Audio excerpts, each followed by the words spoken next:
আমি যদি আপনাকে জিজ্ঞেস করি আপনি কোথায় বসবাস করেন, আপনি বলবেন যে আমি দিনাজপুরে থাকি। আপনি আমাকে জিজ্ঞেস করলে আমি বলবো আমি রাজশাহীতে থাকি।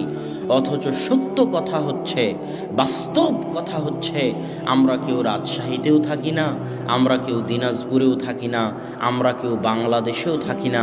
আমরা আল্লাহ সুবহানাহু তাআলা যে সময় সেট করে দিয়েছেন, মহাকাল, মহাসময়, এই মহাসময়ের একটা নির্দিষ্ট জায়গায় আমরা বসবাস করি।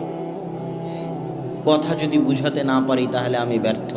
আমার জন্ম 1993, আমার মৃত্যু আল্লাহ লিখে রেখেছে, মানে 1993 থেকে আমার মৃত্যু পর্যন্ত যে সময়টা, এই সময়টার মধ্যে আমি বসবাস করি। এই সময়টার মধ্যে আমি চাইলে সৌদিতেও থাকতে পারি, আমি চাইলে বাংলাদেশেও থাকতে পারি, আমি চাইলে ভারতেও থাকতে পারি, কিন্তু আমার থাকার জায়গা এই সময়। যেই দিন আল্লাহ আমাকে দুনিয়াতে পাঠিয়েছে ওই দিন একটা টাইম মেশিন স্টার্ট হয়ে গেছে। আমার জীবন থেকে প্রত্যেকটা সময়, সেকেন্ড যখন পার হচ্ছে, তখন আমার ওই সময়টা কমতেছে। যেখানে গিয়ে আমার এই টাইম মেশিন থেমে যাবে, সেটা কাছে চলে আসতেছে, নিকটে চলে আসতেছে, অতি নিকটে চলে আসতেছে। পরীক্ষার হলে এসএসসি পরীক্ষা শুরু হবে 3রা ফেব্রুয়ারি। পরীক্ষার হলে 3 ঘন্টার সময় থাকে, 4 ঘন্টার সময় থাকে।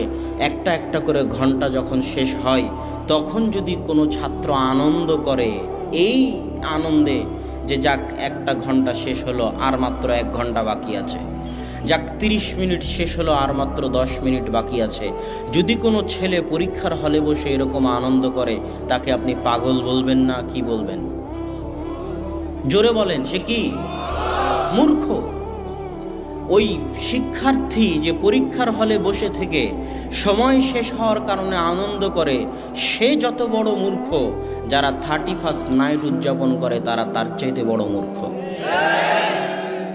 এই জন্যই তো আব্দুর রাজ্জাক বিন ইউসুফ বক্তব্যে বলেছে, তোমার অক্সফোর্ড বিশ্ববিদ্যালয় থেকে পাশ করে আসা পিএইচডি ডিগ্রিধারী প্রিন্সিপাল আর বিচারপতি আর শিক্ষামন্ত্রীকে যদি জাহেল প্রমাণ করতে না পারি তো জাতির সামনে বক্তব্য দিব না। এটাই বাস্তব। ইসলাম বিরোধী প্রত্যেক কাজই হচ্ছে মূর্খতা। পার্থক্য এতটুকু, চিন্তা করার শক্তি মানুষের নাই, বুঝার শক্তি মানুষের নাই। সে শিখেছে ঠিকই, কিন্তু আসল জিনিস এখনো শিখেনি, আসল জ্ঞান এখনো অর্জন করেনি।